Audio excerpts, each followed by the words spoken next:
आपल्या सगळ्यांना असं वाटतं की इन्सुलिन हाच एक हार्मोन आहे जो आपल्या शुगर लेवल कंट्रोल करायला आपल्याला मदत करतो.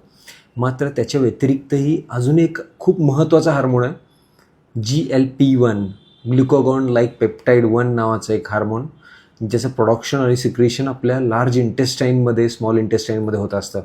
असा हार्मोन आपल्याला आपल्या शुगर लेवल कंट्रोलमध्ये आणायला वेगवेगळ्या पद्धतीनं, म्हणजे डायरेक्टली आणि इनडायरेक्टली अशा दोन्ही पद्धतीने आपल्याला मदत करू शकतो. त्याच्यामध्ये तुम्ही बघाल तर हा GLP-1 अँटी डायबिटिक हार्मोन जो आपल्या लार्ज इंटेस्टाईनमध्ये तयार होतो आहे, तो आपला इन्सुलिन रेजिस्टन्स कमी करून, इन्सुलिनची सेन्सिटिव्ह वाढवून, आपल्या ग्लुकागॉनचं प्रोडक्शन कमी करून, आपल्या लिव्हरमधून म्हणजेच आपल्या लिव्हरमधून आपल्या ग्लुकोजचं, ग्लायकोजनचं रिलीज कंट्रोलमध्ये ठेवून, ग्लुकोज निओजेनेसिस जी प्रोसेस आहे त्याला देखील इनहिबिट करून किंवा आपल्या भुकेवर आपल्याला नियंत्रण मिळवायला मदत करून हा GLP-1 अँटी डायबिटिक हार्मोन आपल्याला शुगर लेवल कंट्रोल करायला मदत करतो. पण हा GLP-1 अँटी डायबिटिक हार्मोन जो आहे, ग्लुकागॉन लाईक पेप्टाईड 1, त्याचं प्रोडक्शन आपण नॅचरली देखील वाढवू शकतो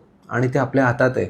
तर ते प्रोडक्शन वाढवण्यासाठी आपल्याला आपलं लार्ज इंटेस्टाईन स्ट्रॉंग बनवावं लागतं. म्हणजेच आपल्या लार्ज इंटेस्टाईन, स्मॉल इंटेस्टाईनचं फंक्शनिंग अजून जास्त स्टेबल किंवा अजून जास्त इम्प्रूव्हाइज करायला लागतं.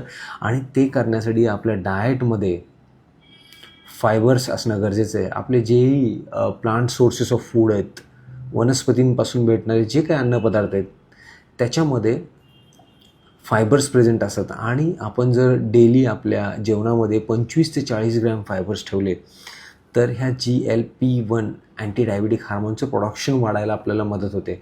तर ते कसं, तर जेव्हा आपण फायबर्स खातो त्या फायबर्सचं ब्रेकडाऊन आपल्या लार्ज आणि स्मॉल इंटेस्टाईनमध्ये होतं आणि त्या ब्रेकडाऊनमधून SCFE ब्युट्रेट नावाचं एक मॉलिक्यूल रिलीज होतो जो आपल्या इंटेस्टाईनला स्ट्रॉंग बनवतो, त्याचं फंक्शनिंग अजून इम्प्रूव्हाइज करतो. आणि जेवढं लार्ज इंटेस्टाईन, स्मॉल इंटेस्टाईनचं फंक्शनिंग स्मूथ होईल, अजून इम्प्रूव्हाइज होईल, तेवढं त्या लार्ज इंटेस्टाईनमध्ये प्रोड्यूस होणारा GLP-1 अँटी डायबिटिक हार्मोनचं प्रोडक्शन वाढतं आणि त्याच्यातून आपल्याला आपल्या शुगर लेवल कंट्रोलमध्ये ठेवायला आपल्याला मदत होते.